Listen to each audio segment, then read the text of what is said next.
Yehi or, Vihi or. Let there be light, and there was light. Alright, that's enough Hebrew. This is chess, for Pete's sake.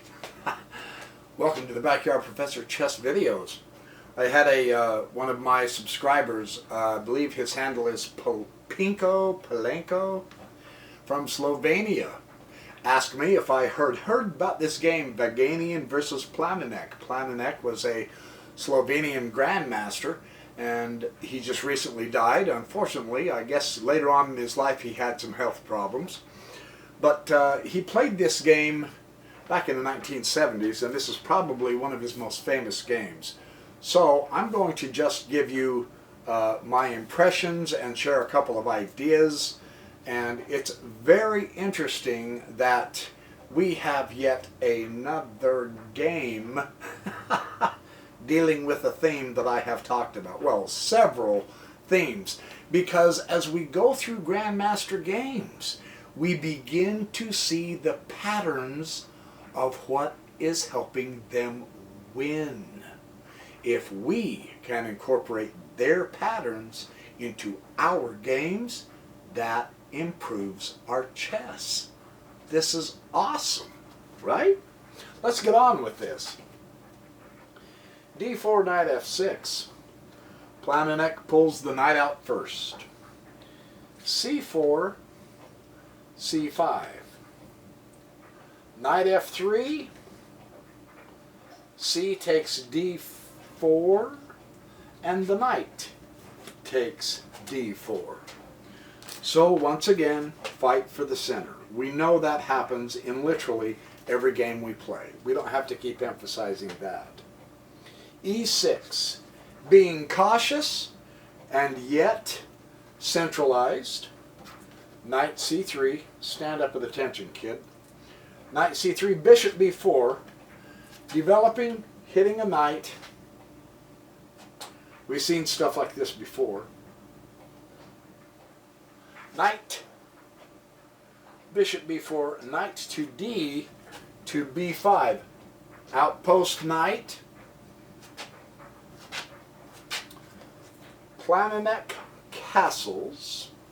And he puts the question to the bishop, a3, and the bishop goes ahead and takes the knight. Check.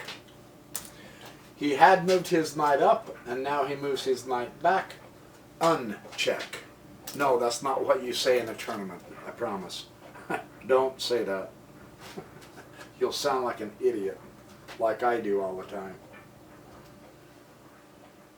Bishop takes c, knight takes c3, and now d5. Once again, Planinec building up space, progressing using the pawns, building his space in the center, and attacking the center pawn here. Nice. And his opponent puts the bishop up here. Planinec says you got to make up your mind. Now notice though, interestingly, by pushing the pawn, Planinec is already castled, so by pushing the pawn, it's weakening this king side somewhat. Not critically, but it is weakening the king side. And his opponent takes his knight, and Planinec takes the bishop with the queen. So we are making progress here.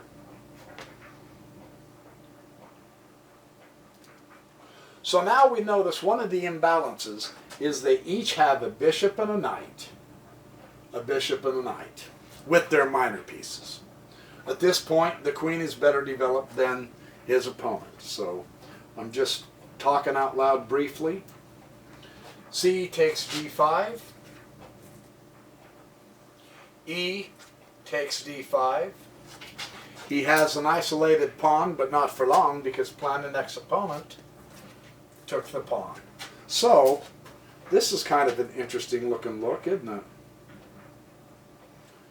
Queen takes d5. And now, centralized queens. Rook on the open file, challenging the queen. Whoops. Yes. Then the queen bumps down here to queen. Now Planinec is not ready to swap queens. If he did, it'd be a pretty wide open board, wouldn't it? He comes over here to b6 instead. He's not ready to swap the queens. Now his opponent challenges him for the open file. Really, if you can help it, if it doesn't hurt your game, letting your opponent have a free open file is going to hurt your game much more than swapping off the rooks to make sure he doesn't have an open file. In most situations. There's always an exception, of course, right? In this case, they swapped the rooks. And he took Planinec's rook with his knight. Okay? Pretty wide open board, isn't it? That's quite a look, isn't it? Planinec brings his knight out to c6. And queen comes to e3. He's looking at this back rank, even though he does have an escape hatch. He's looking at the 8th rank. But I believe there was a more important issue involved here. I truly do. He is moving too much with his queen. The queen is a single power. She is the most powerful piece on the board, but she can't win all by herself. And unfortunately what we see here is Planinec's opponent is trying to win just with the queen. One more time. I did not intend this. I didn't realize this game was going to illustrate this, so it's kind of a little bit of a bonus compared to the recent videos I've just uploaded. Planinec's opponent never moves the bishop or the rook. Never. He's already down 2 powers. Pieces. Sorry, critics, I apologize for the inconvenience in which my unconventional labeling might cause you. However, the fact is, he never moved those 2. He's doodling around too much with just his queen, and that costs him the game. I'm beginning to get suspicious that there is a correlation between leaving 2 of your pieces out of the game and losing. It seems to be a pattern. I'm just saying. There might be something there that's worth picking up for us, right? Just saying. I'm just saying. Knight d4. Queen, of course, wants to come and give a macho and completely useless check. And I mean useless. Go ahead and do the computer runs on this. That's a waste of time. That accomplishes nothing except a loss of a game.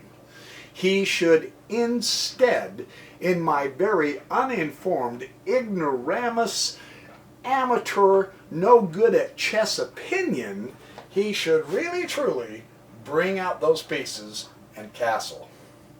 Truly. That's just my opinion. I'm just saying. But it's a fun, instructive game for that reason, among others. So, what happens? Well, the king, of course, comes to h7, thus demonstrating that that was a complete waste of time. It does nothing for him. It does nothing for him. Now, finally, he does do a move that's important. He comes down to check. I want you to notice something with this next move. The king comes up to d2, and he is threatening the knight. The queen is up here. What does Planinec do that, from my completely uninformed, ignoramus, stupid, ridiculous, dumber than dirt, amateur, no good at chess opinion, what would I say? I think that Planinec's move there is beautiful. He didn't retreat the knight. He brought out another piece to support the knight. So what we are seeing here is 1, 2, 3 pieces, as opposed to Planinec's opponent's 1 queen, who is truly doing nothing useful up there. And now, of course, because he moved the bishop out to develop a piece, what happened here is it cost him his rook. But it gave him the game, because now, truly, sincerely, Planinec's opponent doesn't have a thing. Nothing. Nothing. And we are late in the game. Planinec has a majestic bishop, an exquisitely powerful knight, and a wonderful supporting queen. This wins. It's very interesting. He took the rook. Keep my game straight here, dude. Then he comes to queen d6 check. Again, what I see in my totally ignorant, uninformed, really ridiculous, stupid, amateur mind that I keep presenting these ridiculous waste of your time videos with, is 3 really awesome pieces coordinating, working together against a lone king, because he parked his queen clear out of here in the middle of nowhere, USA. He has left his bishop and his rook in the garage, and his knight is literally useless. This is the difference between using all your pieces in a coordinated manner and not doing so. I'm just saying. I realize I'm completely wrong. This guy could change the history books and come out here and win this game, but he probably won't. I'm just saying. I'm just saying. So king comes to c1, right? He's not going to bump over to here because of the bishop coming down. That's not the right way to go. So he came this way. And now Planinec does something that is truly one of the funniest looking moves I've ever seen, and yet also the most effective in the game.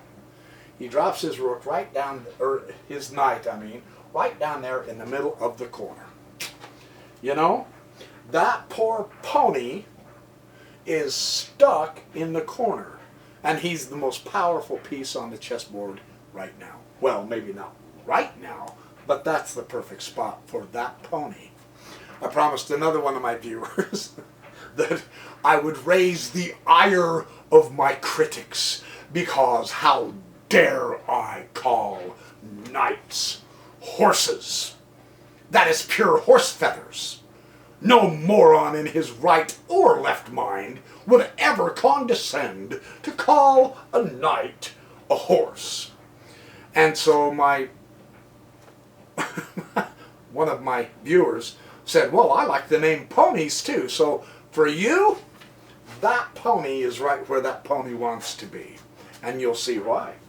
You can already see why. I'm blowing it all out of proportion, aren't I? But this is a beautiful move. Now, of course, the queen tries to get involved.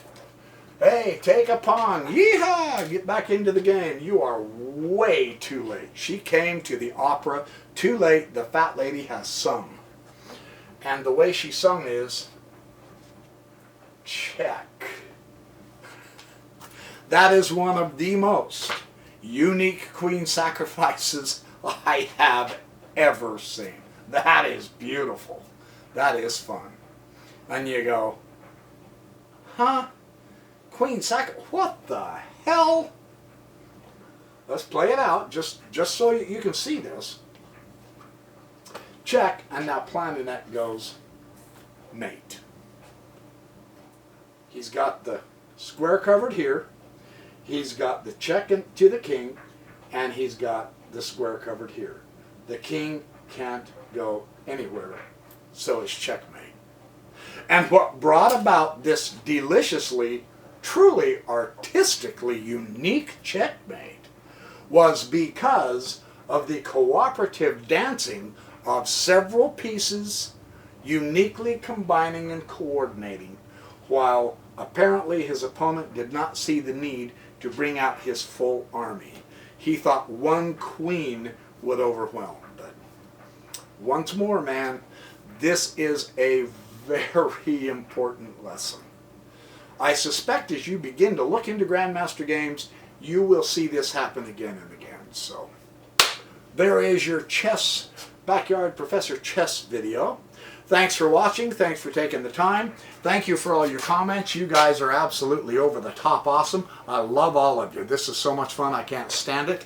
It is close to illegal. However, I really do have to stop because now I'm in the dark. I'll see you next video. And remember, be happy, be good, do well, have fun, thanks, and come again. And do good to each other. Be nice.